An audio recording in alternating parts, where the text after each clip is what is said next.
Welcome to the Fire and Earth podcast with your hosts, Jason Mefford and Kathy Gruver. Fire and Earth, giving you the keys to unlock your limitless potential. Welcome to another episode of the Fire and Earth podcast. I'm your co-host, Jason Mefford.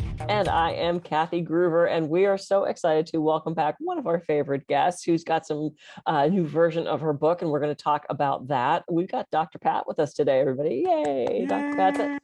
Thanks so much for being here. Thanks for coming back. So why don't you tell everybody, just refresh, like what your background is, what got you to here, and then we'll talk about what's happening with your new project. Well, my background is, I'm a chiropractor by first training, and then I have other additional trainings in lifestyle medicine, rehabilitation, nutrition and functional medicine, which covers is the bigger umbrella for the ecosystem of what I do, along with the lifestyle medicine that parlays into that really well. I've been doing this for over 38 years.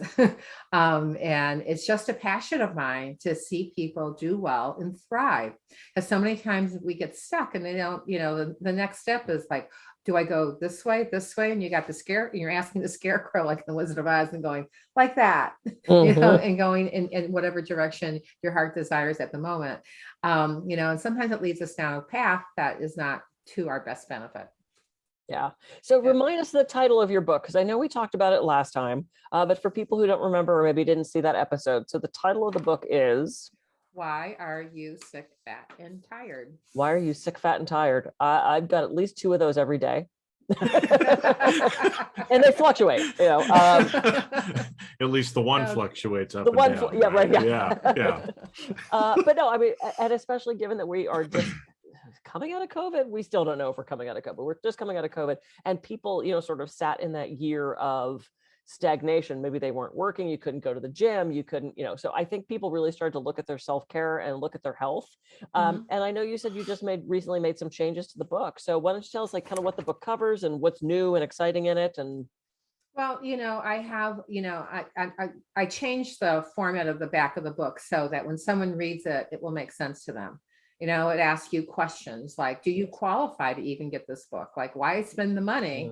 You might know that somebody else needs it, and you certainly can buy it for them. And I hope that you do, because the goal is to thrive, not to suffer or struggle, but there's questions that to be asked. There's also, I get asked a lot of times because I was retired for about 10 plus years.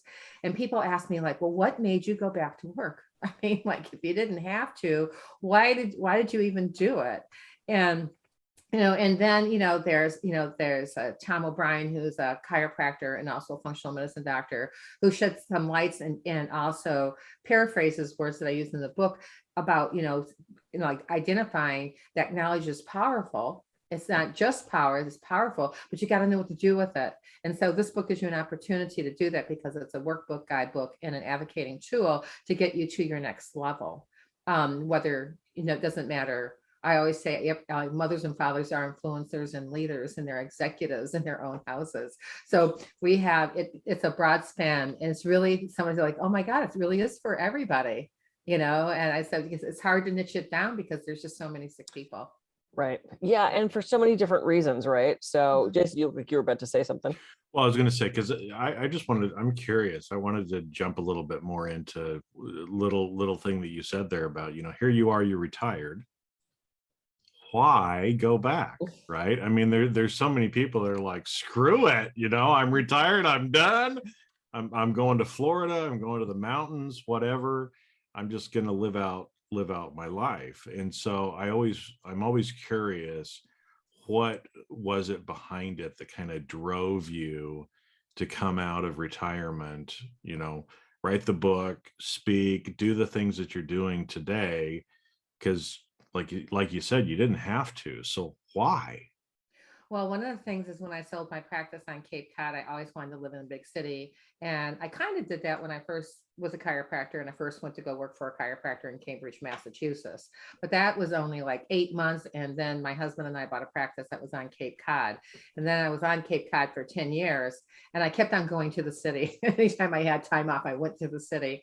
And I wanted to go live there. And so after I sold my practice, I relocated into downtown Boston, into the financial district. And, and so I would just see people. I was so burnt out when I sold my practice. I never told anybody what I did.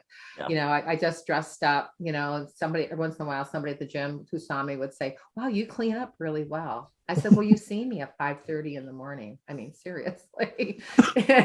And so, so I had those experiences. I started walking, I walked every day a minimum of 2 miles. So from where I lived at to the Back Bay in Boston, it was a 2-mile walk one way. So it's like a good 4 miles every day. I was in really good shape. I said hello to every homeless person in Boston because I thought, like, God, if I'm ever walking by here in this evening, and if these guys recognize me and somebody's doing something, like there's some suspicious behavior, they'll say like, hey, Dr. Pat, how you doing? And I used to get that all the time. And so it's interesting. So I used to go to this area just on the other side of where I live, in this place called Post Office Square. And I would observe people. And, and I would look at them and it's like, God, these people are sick. I mean, they were gray tone, they're pasty white, they weren't smiling. There's like, nobody home. We've all seen people who are like, like nobody home kind of feel. It's like, hey, hello there, and so I would go up to people and ask them, how they were doing. I said, you seem sad to me. Or you seem like, like, gosh, you're one of the few people in this whole Post Office Square that has so much energy. Where did you get it? What do you do? And so I would just have these kind of, interim conversations. Nobody asked me the whole time I lived there what I did, unless I told them. Yeah. And so that I thought was always interesting, and so on this mention, when I'm going around looking at facial observations and having this conversation and realizing that people were sick and they didn't know it, I also read a study from the CDC. It was dated in 2010. And so in that study, it showed that 212 suspected dangerous chemicals, every American that was in that study, and they always did huge studies, tested positive for those 212 dangerous chemicals. I went, holy cow, all these people are sick. They don't know it. They're getting toxic from the foods that they're eating, their lifestyle, and especially their environment. That's when you started seeing chemtrails like up in the clear blue sky, or that you really noticed them before when you're looking up. So, the other thing that scared me reading around that time is that they thought by 2030, 50% of the population was going to have some chronic illness or disease. So it all kind of like the people look on these people's faces. They were highly stressed out. Most of them are in the financial district, and they're creatures of habit because they walk by exactly at the same time every day. So when I would see them, they would like, hey, how you doing? And they would smile. At least they would smile sometimes. And other times it's like, hey, how you doing? And keep on moving. But, the thing that related to me, I'm going like, gosh, you know what? I said, this has got to stop, and I'm going to make it my mission to help people, stop this progression, this insane progression of not knowing when you're sick, not knowing when you're tired, or not even knowing if you're fat, because we have this now, this new image of that. Right. And so, I go, it's got to stop. So I started looking for ways to write a book. And I went to look at when I wrote my first book, I just wrote it and I wanted to get it out there. This time it's a little bit more organized, and, and it qualifies people whether or not that you need to take, this book is good for you also. So, for me, the day that I decided that this is stopping here and now is when I started doing research for the book, and also start talking a little bit different, start pivoting. So when I told people I was a doctor who knew me for like, 5 years or something like that, they went, really? I never knew that. And I said, well, it's because I didn't tell you. And so that was the impetus that got me from point A to point C. And I know that there's answers because I was living it. And when I tell people I was doing detoxifications every 4 months, and not in like a big detoxification, because I don't believe you purge your organ system. What you do is you tonify that organ. You see what the value is, because that's what the purpose of the book is. That guide part of the book or workbook is you see what those values are. So you can say like, where should I start that health journey? Yeah. Well, and what I love about what you just said is so many people are just ignorant of their bodies, right? We don't even stop and ask questions. And I use this analysis all the time. You know, you get your rental car and you walk around with a piece of paper and you're going to write down every ding because you're not getting charged for that. But we don't pay attention to our own body. So we treat the Hertz rental car with more respect and care and observation than we do ourselves. And I can't tell you how many people, when I was doing more massage, they'd walk in and I'd say, "How you doing?" They're like, I don't know, fine. "Well, are you having any aches and pains?" "Yeah, probably. I don't know." And they'd say, "My neck hurts," and they'd point here. Or they'd say, "My shoulder hurts," and they'd point down. And I'm like, that's not, you don't even know what. Someone told me their Altoid was tight and that I should rub that. Someone told me their rotating cup hurt them. So, I mean, it's like we don't have a working knowledge of our own bodies. And if we don't have that knowledge and that education about ourselves, if we don't look at ourselves at least as closely as we look at our rental car, then you're right. We don't even know we're fat, sick, and tired. We just assume, oh, I'm over 40. That's what I'm supposed to feel like. No, that is not what health is. And so I see, as people get older, they go to their doctor. They're like, well, you're 50 now. You're going to feel that way. That's bullshit. That you don't have to make it that way, but we have to get curious about our own bodies, about our own systems, about our own organs. And I love that you wrote this book. I totally agree with you. I mean, even taking it one step beyond the rental car thing, people, when they have businesses, do not wait till they're in crisis to do something about it. And so and you talk about like having that level of respect or level of knowledge, like, well, I don't know about it. Well, if you have a sign and symptom and you have it for more than 48 hours to 72 hours, I would certainly make mention of it and I would investigate it. Yeah. And so that's because you say that you've got X, Y, and Z doesn't mean you have X, Y, and Z, because you can have an allergic reaction to food 8 days later. Yeah. And you would never tie it into the food that you're eating. Right. Or like, how did I prepare the food? Where did I buy that food? Where's that food source? Where are my thoughts source? Because I have this, one of the things I focus on is the mindset, and I focus on positive mental attitude. And if you have the positive mental attitude and the positive mindset, and you couple that with the wellness initiatives that I speak to in the book regarding like the 5 pillars of health, and what health really is, which is not the absence of disease or infirmities, then you can go, I can be successful at anything. Forget about just health. How about physically, mentally, emotionally, spiritually, socially? How about that? How about at home? How about at work? Why is it only one place? Because people tell me like, oh, I feel really good when I'm out. And I said, well, who's at home? Right. What do we got to work on there? And let's get the mindset straight. Let's fix that first. And then the other things will have a tendency to fall into place. Yeah. Because if you have things that are ruminating and the thoughts, which can undo anything that you do to get rid of toxins in your environment or get rid of the trauma in your environment, which they both relate to inflammation in the body, then you can have better results.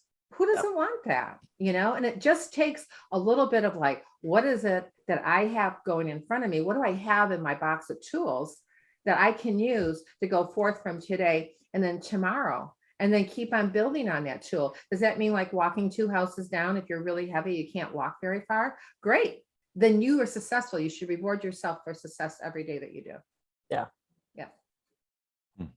Well, you mentioned the study before about 212 dangerous toxins or chemicals that are in our body. Mm-hmm. Again, it's like, I kind of was aware that obviously there's stuff that ends up in our bodies with all the processed food, with the, everything else that's around that we don't actually realize, but had no idea that probably all of us have that kind of stuff in our body. And I know you mentioned kind of detoxing, that you do this every 4 months yourself. Mm-hmm. Yep. Are there certain things, again, just because you've got a lot of information in your book, so go out and buy your book, right?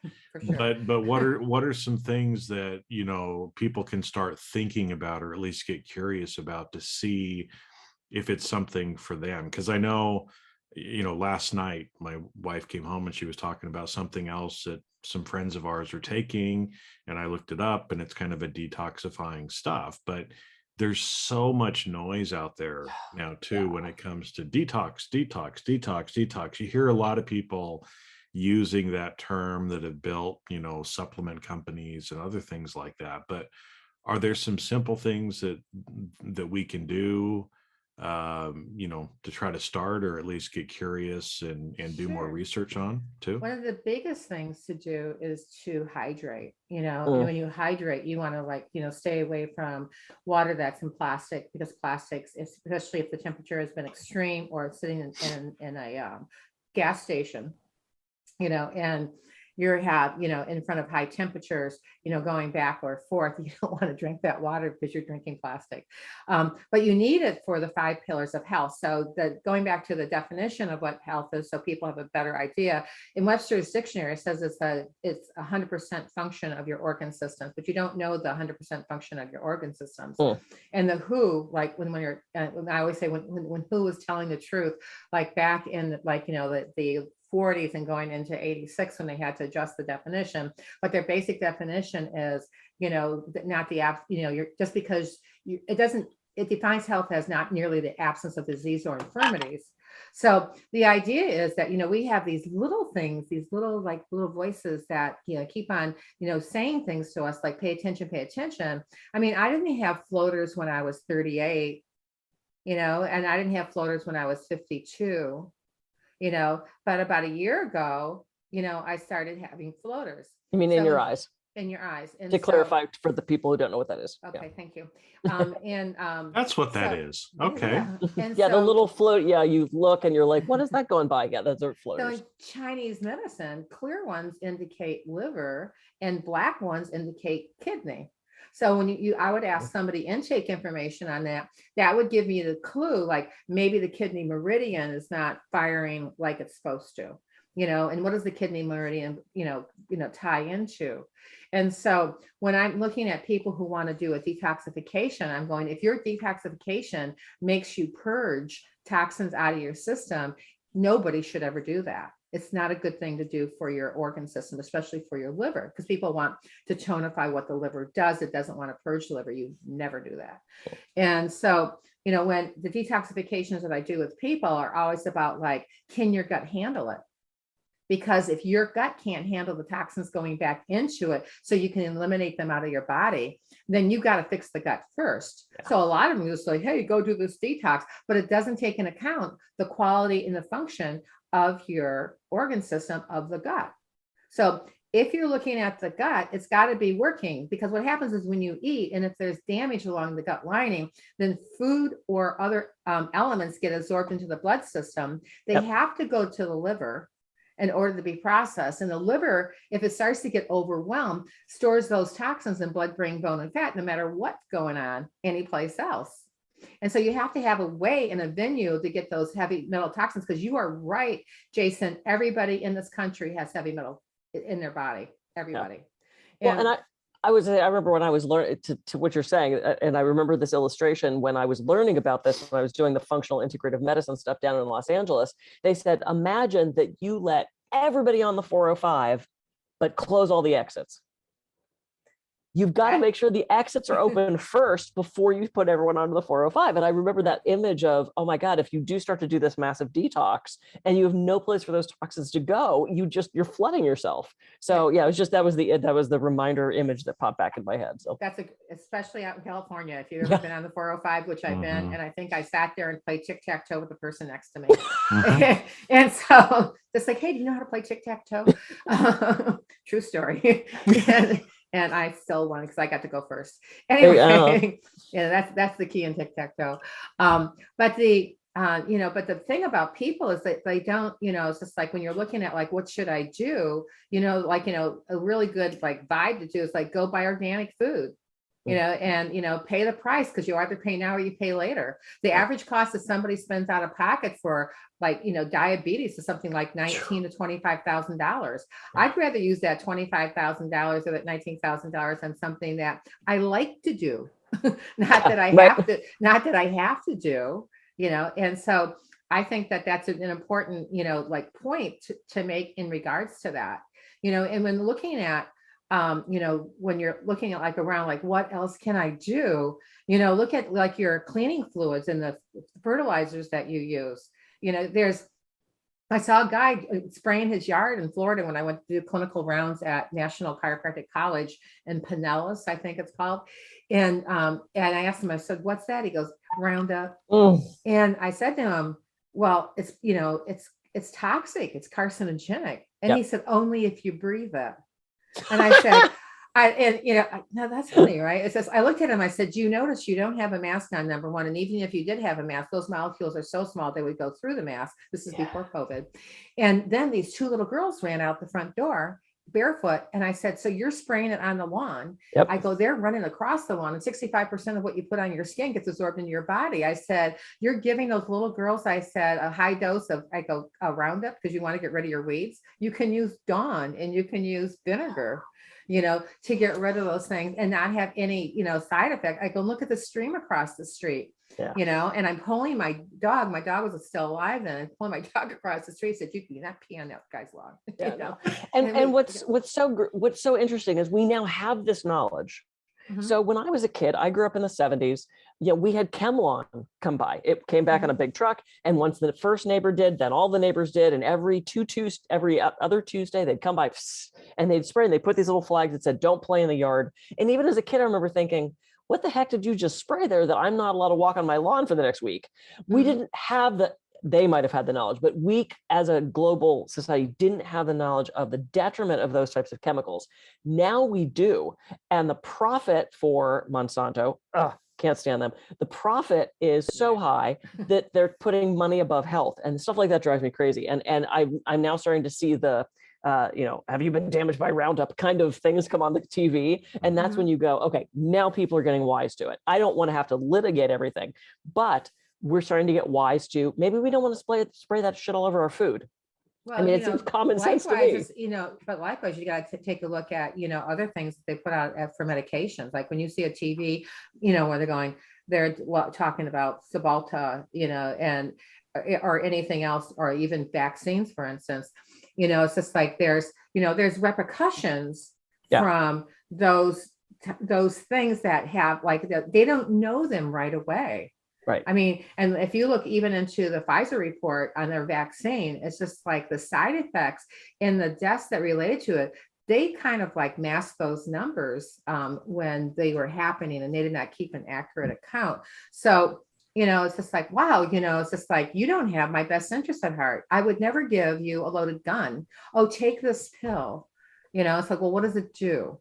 What are the side effects, and what are the long-term side effects? If they can't tell you the long-term side effects, why would you take it? Yeah. And I go, unless you were really, really desperate, but then you'd have to parlay in what lifestyle changes and solutions, not only solutions, but solutions can I do in order to go from point A to point C? Like, what are my possibilities? And then let me make an educated decision about how I want to go forward, whether I go, is that a good thing for me, or is that a bad thing for me? Yeah. And you're right. It's about asking those questions. And it is about that risk versus reward. And I've had clients that have been on she had migraines. They put her on 2 or 3 different seizure medications that she was having horrible side effects from, and it wasn't helping the headaches. And I said, girl, I am not qualified to tell you to take or not take a prescription. I said, but I can advise you to talk to your doctor about this. And if you're taking these meds that have horrible side effects and it's not solving the problem, why would you keep taking that? And she didn't have a good answer. And she finally went to her doctor and took care of it. But in the last couple of minutes, what are some things just we can do every day? You said hydrate. What are some other things we can do just on a daily basis to start make these changes towards better health? Well, you can hydrate, and how you hydrate is 50% of your body weight in ounces. So if I weigh 150 pounds, which I do, then I drink minimum of 75 ounces a day. Yep.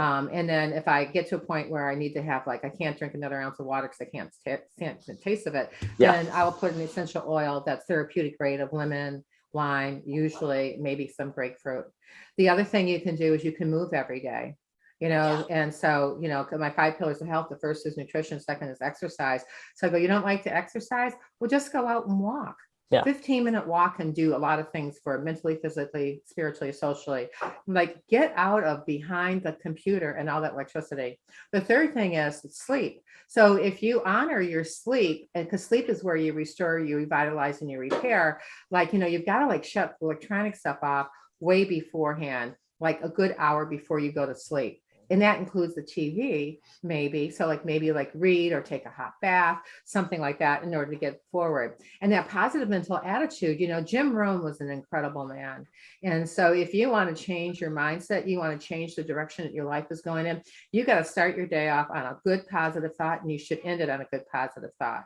Because we didn't talk about the 3 brains, but that first brain, that primitive brain, is going to try to derail you every time. And the good part about that is only when you say, put your foot on the brake so you don't hit the car in front of you. That's what that brain tells you to do. Yeah. And you want to tie in better emotions. So that's why you do the positive mental attitude with the positive mindset. I can listen to someone like Jim Rohn, start your day off with a positive thought and end your day with a positive thought, because then your brain goes to sleep, and is able to do all those things. And you have the ability to have peace of mind, and peace of mind is priceless. And the last thing, on the 5th pillar of health is structure, function, proper posture. You have to have water, that hydration for every one of these pillars so far, but you want to make sure that you're structurally sound. Because they found that even having a piece of hair on a nerve interferes with the function of that nerve functioning at 100%. So, and you don't know that necessarily at first, but pain is an indicator. It's not a lifestyle. So if you're thinking pain, like I'm going to be in pain for the rest of my life, that's not a lifestyle change that I vote for. And there's things that you can do to be more structurally sound. There's Egoscue method, there's massage, there's a lot of things out there that can help support you do that. When you put those pieces of the puzzle together, you know where to start your health journey, and you have the nuts and bolts that I can work with and help you have shortcuts so that you can have the breakthroughs and have them faster, better, and more simpler, so you get the results that you want in the life that you want to lead. Who doesn't want their dream day? You got to know what your dream day is. You got to know your numbers. Yeah. Jason, this was all incredible. That's a lot of info. I hope everyone's going to have to listen to this one 2 or 3 times. Jason, any final thoughts before we give websites, etc.? It's good stuff. And again, that's why thank you for, being with us, for sharing what you're sharing, because like you said, I thought I knew a lot of this stuff, but again, even today, I'm like, shit, I need to get out for my walk more, right? Because there's like you said, there's a lot of these simple things, and we can't go bubble ourselves off. There's certain things that we can do, that some of the things that you talked about, but the important thing is that we're just doing something and we're heading in that direction. And it's really simple to just drink more water, right? At least to begin with. And I think that's again, one thing that I'm sure most people don't hydrate enough. Right. Most of the injuries I ever saw in my business, because I did a lot of elite athletes, runners, like marathon runners, and that most of those guys, when they injure themselves, is all because of a dehydration. Yeah, because the muscle fibers aren't in the nerves and the nutrients and all that good stuff. Oh, man. The list is long. The list is long. Cool. Well, Dr. Pat, why don't you tell everybody how they can reach you and get a hold of your book and your services and all that great stuff? So, a good way to get a hold of me is on LinkedIn, is where I have a more complete profile. My website is being updated, and there's been a couple glitches, so we're fixing those. So if you go there, it's healthteamnetwork.com. On the front page, when you drop down, there'll be a microphone. You can click on it. You can ask me a question. It comes right to my desktop, and I can answer you back in that regard. LinkedIn's a good source, Dr. Pat Boulogne. I have a Facebook page, and I have an Instagram account. But I focus primarily on LinkedIn because what I do is I help executives, leaders, and entrepreneurs have the healthiest health they possibly can with superior wellness initiatives and mindset strategies. So that's where I start at. You can always find me there. You can always reach out. I'm from the Midwest. Everyone's welcome in my home. Yay. I love it. We'll reach out to Dr. Pat, and we'll put all that in the lower third so people can find you. So happy to. In the book, the book is on Amazon. Make sure you buy the new cover that has the red letters. They're having a problem keeping the right one up there, and so so that's the one to buy. Perfect. It's like what I offer as an offering today. Get the book. You have a good 45 minutes with me to talk about what your scores were and what they mean and moving forward. So I love it. So reach out, get the book, spend 45 minutes with Dr. Pat, getting those questions in. I love it. That's fabulous. Thank you for doing that. Hey, everybody, you got a lot of stuff to think about and a lot of things to put on your to-do list. So go drink more water, actually listen to your body, ask your body questions. And I'm Kathy Gruver. I can be reached at kathygruver.com. And I'm Jason Mefford. I can be reached at jasonmefford.com. And we'll catch you on the next Fire and Earth podcast. Have a great week. Yes. See ya.